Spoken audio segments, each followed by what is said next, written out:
안녕하세요. 결혼을 목전에 두고 시댁 쪽과 의견이 맞질 않아 한동안 힘든 시간을 보내다가 얼마 전 파혼하게 된 20대 후반의 여자입니다. 결혼을 약속한 남자친구와는 연애를 해서 만났어요. 저보다 나이가 많아서 남자 쪽에서 결혼을 서두르게 되었습니다. 연애하면서 그렇게 큰 다툼도 문제도 없었고 저도 막연하게 이 사람과 언젠간 결혼을 할 수도 있겠다 하는 생각을 가지고 있던 터라 남자친구가 청혼을 해왔을 때 그렇게 크게 놀라지는 않았습니다. 다만 저는 청혼을 받을 때쯤엔 저에겐 결혼은 너무 이르다는 생각을 가지고 있었어요. 결혼을 고민하게 된 이유는 여러 가지가 있는데 가장 큰 문제였던 건 제가 취직한 지 얼마 되지 않아 모아놓은 돈이 많지 않다는 게 첫 번째 이유였고, 두 번째 이유는 제 위로 아직 결혼하지 않은 오빠가 2명이나 있다는 사실이었어요. 요즘이야 먼저 가는 사람이 가는 게 맞기는 하지만 평범한 집안인 저희 집에서 남자 2명을 장가 보내고 저까지 지원해주는 게 현실적으로 불가능하다는 생각이 들었거든요. 무슨 오지랖 피었는지 오빠들 장가 가려면 돈이 꽤나 들 것 같아서 저는 개인적으로 결혼할 때 부모님에게 지원받는 걸 포기한 상황이었어요. 다행스럽게도 오랜 취직 준비 끝에 들어간 회사가 나름 업계에서도 알아주는 회사라서 연봉이 많은 편이었다는 거예요. 당장은 제가 모은 돈이 많지는 않지만 결혼을 잠시 미루고 제가 1년에서 2년 정도 아끼고 모으면 부모님 지원 없이도 상당히 많은 돈을 모을 수 있다는 계산이 있었거든요. 그래서 저에게 청혼해온 남자친구에게는 미안하지만 잠시 시간을 줄 수 있냐고 전하며 거절을 하게 되었습니다. 당연히 남자친구는 이유가 뭐냐고 물어왔어요. 이 사실을 숨겨야 할 이유도 딱히 없었기 때문에 솔직하게 제 생각을 말해줬습니다. 남자친구는 겨우 그런 게 걱정이었냐며 지원금 하나도 필요 없고 돈도 결혼 후에 모으면 되는 거니 그냥 몸만 와도 된다고 자신있게 말하더라고요. 그러면서 자기도 사실 그렇게 모아놓은 돈이 많은 편은 아니라는 사실을 밝혀왔습니다. 남자친구는 따로 회사에 다니지는 않은데 본인 말로는 나름 유명해서 찾는 클라이언트가 꽤 있는 프리랜서라고 했습니다. 일이 많은 편은 아니지만 자기가 하고 싶을 때 일을 골라서 할 수 있는 장점이 있다고 매번 자랑처럼 이야기했는데 하는 일에 따라 다르지만 자기가 한 달 동안 일에 온 정신을 쏟는다면 웬만한 직장인들 몇 달치 월급은 우습게 번다고 자랑처럼 이야기하길래 저는 머리가 엄청 좋은가 보다 생각했어요. 그런데 모아놓은 돈을 보니까 꼭 그렇지만도 않았던 것 같네요. 당시 제 통장에 가지고 있던 돈이 2천만 원이었는데 이걸로 혼수며 결혼식 비용이나 예단까지 다 할 수 없다는 생각을 가지고 있었어요. 남자친구도 자기가 모아놓은 돈이 5천만 원 뿐이라며 처음에 시작이야 어렵겠지만 둘이서 열심히 아끼면서 모으면 제 연봉에 남자친구의 연봉까지 해서 수입이 나쁘지 않은 편이니 당장 집 한 채 가지고 시작하는 신혼부부들 정도는 우리가 금방 따라잡을 수 있지 않겠냐 하며 결혼을 서두르더라고요. 저는 연봉이 4천만 원 정도인데 아무래도 결혼은 현실이다 보니 남자친구가 얼마나 버는지 물어보지 않을 수가 없었어요. 아무것도 없이 시작해서 둘이 버는 돈을 모아 결혼 생활을 시작하자고 했으니 정확하게 우리 두 사람의 수입이 얼마나 될런지 알고 싶어서 물어봤습니다. 남자친구는 자기 잘 버니까 걱정하지 말라며 대답을 피했고 피차 모아둔 돈이 적은 편이니 그냥 양가 지원 생각하지 말고 우리끼리 잘 준비해보자고 하면서 제 마음을 돌리려 노력하더라고요. 몸만 와도 된다는 말에 마음이 돌아선 건 아닙니다. 그래도 저는 어느 정도 돈이 모이고 나서 결혼을 하는 게 좋은 것 같다고 몇 번을 거절했지만 포기를 모르고 계속해서 저에게 같이 살자고 하는 남자친구의 기세를 이기지 못해 결국 결혼을 승낙하고 말았습니다. 저희 부모님한테 남자친구가 제게 청혼을 해왔고 저도 그 마음을 받아주기로 했다는 사실을 전했을 때 제가 걱정하는 것과는 다르게 저희 부모님은 굉장히 기뻐해 주셨고 저한테 통장 하나를 건네주셨습니다. 제가 시집갈 때를 대비해서 옛날부터 따로 모으고 계시던 거라고 하시면서요. 부모님이 지원해 주신 돈과 제가 모아놓은 돈을 합치니 그때 딱 남자친구가 모아놓은 돈과 같은 액수가 되더라고요. 월세방에서 시작하지 않을까 걱정했는데 그 돈이면 살림살이나 가구 같은 거를 하나씩 차차 구해나간다는 조건으로 적당한 구축 빌라에서 시작 정도는 할 수 있겠더라고요. 기대도 안 한 지원에 저도 힘이 많이 나서 참 기분이 좋았어요. 그렇게 결혼 준비 하나씩 해나가면서 저도 웨딩드레스를 입은 행복한 신부를 꿈을 꾸고 있었습니다. 그때까지 정말 아무런 문제도 없었고 남자친구가 저의 남편이 되어서 평생 함께하는 상상을 하며 지내고 있었습니다. 그런데 남자친구가 남자친구 어머님과 만나는 자리를 마련하겠다고 말하며 저녁 약속을 잡더라고요. 그때가 바로 양가 상견례를 앞둔 며칠 전이었고 어차피 며칠 뒤면 보게 될 텐데 그 전에 미리 저를 보고 싶어 한다는 게 참 이상했어요. 남자친구가 말하기를 어머님께서 성질이 급하셔서 저를 먼저 만나보고 싶어 하신다는 대답에 대수롭게 생각하지 않고 알겠다 대답한 후 약속한 날이 돼서 남자친구와 어머님을 만나러 약속 장소에 나갔습니다. 상견례가 바로 며칠 뒤였지만 그래도 첫 만남인데 빈손으로 갈 수가 없어서 급한 대로 마트에 가서 키위 한 상자를 샀네요. 받으시면서 들고 다니기 번거로운데 뭘 이런 걸 하냐며 다음부터는 봉투로 하면 좋겠다는 대답을 듣기는 했지만 거기까지도 제가 결혼을 다시 생각하게 된 이유 축에도 끼지 못했습니다. 남자친구가 저에 대해서 자기 부모님께 따로 설명을 안 한 건지 소위들 말하는 호구조사가 시작되었습니다. 형제가 어떻게 되느냐, 부모님은 뭐 하시냐부터 제가 어느 회사를 다니는지, 거기서 월급을 얼마씩 받고 있는지 등등 개인적인 것들을 꼬치꼬치 물어보시더라고요. 저를 빨리 보고 싶어 한다 하시기에 가벼운 마음으로 나간 자리였는데 무슨 청문회를 하듯이 꼬리에 꼬리를 무는 질문 공세에 마음이 조금씩 불편해지고 있었습니다. 제 나이면 결혼을 생각할 나이일 텐데 모아놓은 돈이 적은 이유가 뭐냐고 물으시는 말에는 좀 더 좋은 기회를 찾아 취직 준비를 오래 하다 보니 일을 남들보다 늦게 시작했다고 솔직하게 대답했습니다. 입사한 지 얼마 되지는 않았지만 저는 나름 제 직장에 자부심도 있고 어디 가서 꿀리지 않는 스펙이라고 생각하는데 남자친구의 어머니는 여자가 직장 좋아서 뭐하냐고 어차피 애를 가지면 그만두고 집에서 애나 보게 될 텐데 하시면서 여태까지의 저의 노력을 후려치기 시작하시더라고요. 그러면서 여자가 너무 자기 직업에 자부심 느끼는 게 좋을 게 없다고 말하시면서 괜히 여자가 돈 잘 벌어봐야 남편 알기나 우습게 알지 않냐고 그냥 그 회사 들어가기 전에 시집갈 돈이나 모았으면 얼마나 좋냐고 하시더라고요. 솔직히 조금 충격적이었습니다. 다른 사람도 아니고 내 남편의 어머니, 그리고 얼마 뒤에는 저의 시어머니가 되실 분의 입에서 나올 만한 말이라고 생각되지 않았거든요. 남자친구는 그런 와중에도 저를 대신에 제 변호를 해주는 게 아니라 관심 없다는 듯 핸드폰만 만지작대고 있었고요. 곧바로 그 자리를 뒤집고 나오는 방법도 있었겠지만 저도 가만히 당할 수만은 없어서 한마디 했습니다. 남자친구, 그러니까 오빠도 모아놓은 돈이 별로 없지 않냐고. 그리고 저는 안정적인 월급이지만 오빠의 경우에는 일거리가 없으면 백수나 다름없지 않냐고요. 저라도 잘 버니까 얼마나 다행이냐고 한마디 했어요.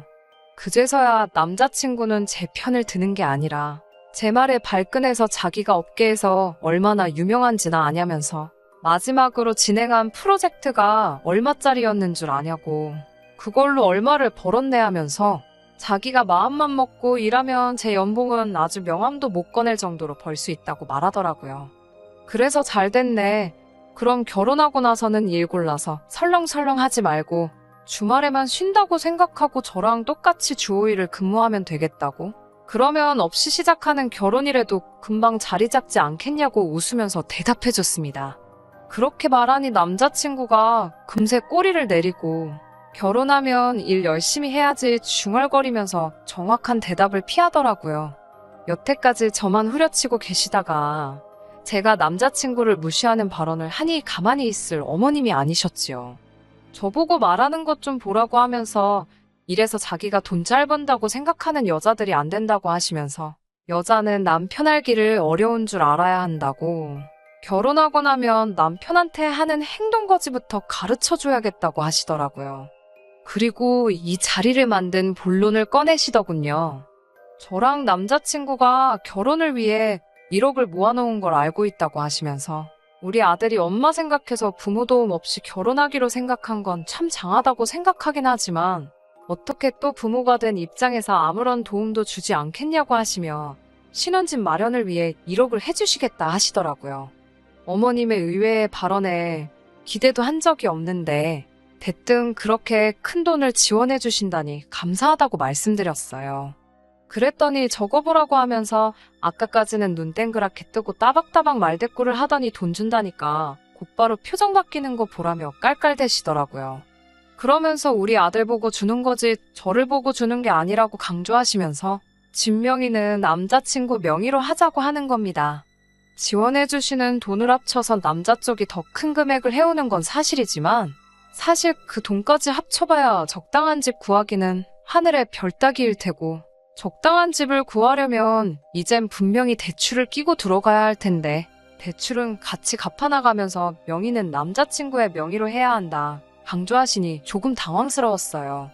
구차해 보이는 것 같아서 그렇게 하기는 싫었지만 무슨 이유로 명의를 꼭 남자친구 앞으로 해야 하나 되물었어요. 그러니 어머님은 나는 내 아들을 믿지만 너는 믿을 수가 없다고 하시면서 언제 봤다고 내가 그 돈을 너한테 아들하고 공동명의를 하게 두겠냐고. 공동명의는 결혼 후에 제가 아들한테 하는 거 봐서 우리들한테 점수 좀 따고 충분히 자격이 된다 싶으면 그때 가서 공동명의를 해주겠다고 하시는 거예요. 아직도 후회가 되는 건 그때 곧바로 대답하지 못하고 주저했다는 겁니다. 돈 몇 푼에 홀랑 넘어가서 해야 될 말도 못했다는 게 지금 생각해도 자존심이 너무 상해요. 며느리 자리가 자격증이 필요한 자리인 것 마냥 점수를 따야지 공동명의로 바꿔준다는 발언에 그때 말은 못했지만 정말 눈물이 핑 돌 정도로 자존감이 무너져 내렸어요. 아무튼 그렇게 할 말 다 하신 어머님은 먼저 자리에서 일어나셨고 저는 남자친구와 둘만 남아서 이야기를 더 나눴습니다.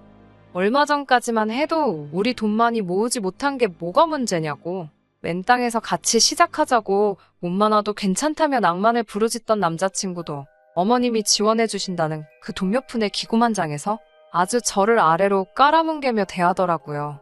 이제 집이 해결되었으니 한시름 놓았다. 결혼하고 나면 엄마한테 잘못해도 나한테 하는 거 봐서 몰래 공동명의로 올려주겠다는 자기 엄마 앞에서 정말 가루가 되도록 까이고 무시당한 저에게 용기를 주는 말이 아니라 우리 집에서 집 해주니까 너는 평생 우리 집에 은혜 갚으며 살아야 한다는 듯이 말하는 남자친구가 과연 제가 결혼하기로 정했던 그 사람인가 싶었어요. 집을 해줬으니 명절날에도 시댁에 더 오래 있어야 한다? 우리 집에서는 1억을 해주는데 너네 집에서는 고작 3천만 원밖에 해주지 않지 않느냐 하면서 항상 친정보다 시댁을 우선적으로 챙겨야 한다 하고 아주 돈 얼마의 시댁을 받들어 모시라고 갑질을 하고 있더라고요. 잔뜩 주눅이 들어서 집에 왔는데 저희 어머니가 제 표정을 보더니 곧장 제가 무슨 일이 있다는 걸 눈치채시고는 엄마한테 숨기지 말고 다 말하라 하시더라고요. 그래서 고민하다가 있었던 일을 토시 하나 빠지지 않고 그대로 어머니께 다 말씀드렸습니다. 어머니는 당연히 엄청나게 분개하셨어요. 뭐 그런 사람들이 있냐고 결혼 가지고 장사하려고 하는 거냐며 아무것도 없이 시작한다던 애들한테 돈 얼마 지원해줬다고 집안끼리 벌써부터 우위를 정하려드냐며 어이없어 하시더라고요. 다 털어놓고 나니 어머니께서 같이 화를 내주셔도 그냥 제 기분을 위로해주는 거라는 생각밖에 들지 않고 너무 기분이 우울해서 그날은 그냥 일찍 잠에 들었습니다. 그리고 며칠 뒤 시간이 흘러 양가 상견례를 하기로 한 날이 되었어요. 저희 부모님도 일찍부터 부랴부랴 정신없이 준비하셨습니다. 그리고 그날 돈 얼마에 무참히 짓밟혔던 제 자존감을 저희 어머니께서 대신 회복해 주셨네요. 상견례 장소에 도착하자마자 저희 부모님은 대뜸 남자친구 부모님을 향해 애들 집하라고 1억을 보태주시기로 하셨다고 들었다 말씀하시고는 우리 딸한테 우리가 4억을 지원해주기로 했다 하시더라고요. 뭐하러 새로 시작하는 애들한테 대출에 부담까지 안겨주냐며 이왕 해주는 거면 화끈하게 해주자고요. 저는 깜짝 놀랐어요. 이미 지원을 해주셨는데 상상도 못한 액수를 가지고 또 지원해주신다고 하시니까요. 저희 어머니는 이어서 그 돈을 보탤 테니 애들 신혼집 명의는 당연히 우리 딸 이름으로 하는 게 맞는 거겠죠 하고 남자친구 어머니에게 물어보시더군요. 어머님은 살짝 당황하시더니 그제서야 우리도 돈을 내는데 공동명의를 하는 게 이치상 맞지 않겠냐고 하시더라고요. 저희 어머니는 어머님이 저에게 이렇게 준다 말하고 남자친구 명의로 집을 하라고 했으니 우리가 그 돈의 몇 배에 해당하는 돈을 가져왔는데 이제 와서 왜 말을 바꾸냐고 우리 딸 명의로 하는 게 뭐가 문제냐고 하시더군요. 공동명의가 하고 싶으면 같은 돈을 가져오시던지 전부 아드님 명의로 하고 싶으시면 저희가 준비한 돈의 배를 준비해오라고 하셨어요. 가만 보니 아드님이 살가운 성격은 아니라서 앞으로 처가의 점수 따기는 글른 것 같다고 예비사위가 처가에 얼마나 잘하는가 보고 공동명의로 해줄까 했는데 아무래도 그렇게는 안 될 것 같다고 하시면서요. 어머님이 인상 잔뜩 찌푸리며 대답도 못하고 계신 가운데 그제서야 저도 제 정신이 퍼뜩 들더라고요. 어머니는 저번에 있었던 일을 가지고 그냥 결혼을 반대하시는 것보다 제게 현실을 알려주고 싶으신 거였다는 것을요. 신혼집 가지고 시작하는 것과 아닌 것에 큰 차이가 있는 건 당연한 소리겠지만 돈 얼마를 빌미로 이미 결혼도 하기 전에 이렇게 해라 저렇게 해라 갑질하는 집안하고 엮여봐야 뭐 좋을 게 있냐는 걸 직접 보여주시려던 것이죠. 지금이야 신혼집 명의 가지고 저를 후려치면서 큰 소리 뻥뻥 치고 있지만 이렇게 불합리한 결혼을 하면 결혼 후에 벌어질 일들이 안 봐도 눈에 선하더라고요. 당장 명절날 시댁에서 더 오랜 시간을 보내는 게 아니라 집값 얼마 더해졌다고 그 집에서 기도 못 펴고 눈치 보며 식무살이 종로를 타고 있을 제 모습이 보였어요. 어디 명절날 뿐이겠어요. 당장 남자친구마저도 저렇게 태도가 바뀌어서 그러는데 집에서도 어떤 대우를 받으며 지낼지가 머릿속에 그려졌습니다. 굳이 찍어 먹어봐야 이게 똥인지 된장인지 알 일도 아니었던 거예요. 일륜지대사인 결혼을 손바닥 뒤집듯 뒤집어버릴 수는 없는 일이지만 그렇다고 이미 결혼하기로 정했다고 부당한 대우까지 참아가면서 이 결혼을 꼭 해야만 할 이유도 없는 것이었죠. 결혼과 관련된 이야기가 오가야 할 상견례 자리에서 저는 벌떡 일어나 그냥 이 결혼은 할 생각이 없다고 파혼 선언을 하고 저희 부모님 모시고 자리를 박차고 나와버렸습니다. 아무리 내로남불이라지만 지원금을 이유로 제가 후려침을 당하는 건 당연한 거고 이제 와서 저희 쪽에서 결혼을 위해 큰 돈을 준비했다고 하니 그제서야 부랴부랴 태도를 바꿔버리며 쩔쩔매는 모습에 더는 길게 생각할 이유조차 없었어요. 집에 돌아와서는 어머니한테 그런 큰 돈이 어디서 났냐고 물어봤어요. 그 돈은 저희 부모님 노후자금에 오빠들 결혼할 때를 대비해 모은 돈까지 다 합친 거라고 하셨습니다. 그리고 오빠들도 옆에서 자기들이 여태껏 모은 돈도 보탠 거라고 하네요. 돈으로 갑질하려는 남자 쪽의 본때를 보여주라고요. 오빠들까지 나서서 고민하지 않고 저를 위해 그렇게 돈을 모았다는 사실이 참 감동적이었어요. 그나저나 만약에 제가 그 돈을 그냥 받고 결혼을 진행했으면 어쩔 뻔했냐고 물어봤지요. 그러자 부모님도 오빠들도 하나같이 하는 말이 그 돈 가지고 둘도 없는 가족인 제가 행복하게 살 수만 있다면 돈이야 또 벌면 되는 거고 모으면 되는 거지 아깝지 않았을 거라고 하더라고요. 그 말을 들으니 가차없이 파혼 선언하고 돌아온 제가 다 자랑스럽게 느껴졌습니다. 어머니도 이어서 어디 돈 얼마 가지고 유세 부리면서 사람 우습게 아는 집구석하고는 잘 헤어졌다고 저보고 좋은 결정 내린 거라며 이번 일로 상처받지 않았으면 좋겠다고 저를 위로해 주셨습니다. 앞으로 제가 앞날이 창창하니 그 기간 동안 준비 잘해서 저의 배경이나 조건이 아니라 저를 진정으로 아껴주고 사랑해 줄 수 있는 사람을 만나면 좋겠다고 하시더라고요. 큰 돈을 봐서인지 아니면 그 돈 앞에 제정신을 차린 건지 파혼 선언을 한 이후로 남자친구에게서는 몇 번씩 연락이 왔어요. 저한테 미안하다고 우리 다시 잘 시작해보면 안 되냐고 하면서요. 그렇게 오래 만나온 사람인데도 마음조차 흔들리지 않더라고요. 양가 부모님 지원 없이 처음에 말한 대로 다시 시작할 생각이 있냐고 한번 떠봤습니다. 남자친구는 이런 저의 질문을 전혀 예상도 못했다는 듯이 더 쉬운 길이 있는데 뭐하러 힘든 길을 가려 하냐고. 저희 부모님 지원금으로 신혼집 구하고 집도 제 명의로 하라고 하면서 저에게 다 맞춰주겠다 하더라고요. 일단 결혼부터 하고 보자는 그 태도를 보니 저는 이 사람에게 미련 가질 이유도 못 느끼겠어서 그냥 여기까지만 하자고, 어머님 말하는 대로 다 따르는 그런 사람 만나서 결혼하라고 말하고 전화를 끊어버렸습니다. 제가 단호하게 연락을 끊어버리고 그 뒤로 걸려오는 전화도 싹 다 무시해버리니 그 뒤로부터는 저한테 연락도 안 오더라고요. 이번에 사람의 본성이 쉽게 바뀌지 않는 걸 배운 것 같아요. 어머니가 해주신 말씀처럼 저의 조건이나 배경이 아닌 진짜 제 자신을 아껴줄 사람을 만났으면 좋겠습니다. 끝까지 들어주셔서 감사합니다. 오늘의 사연은 여기까지입니다. 구독과 좋아요, 알람 설정 부탁드리고 더 좋은 사연으로 다시 찾아뵙겠습니다. 감사합니다.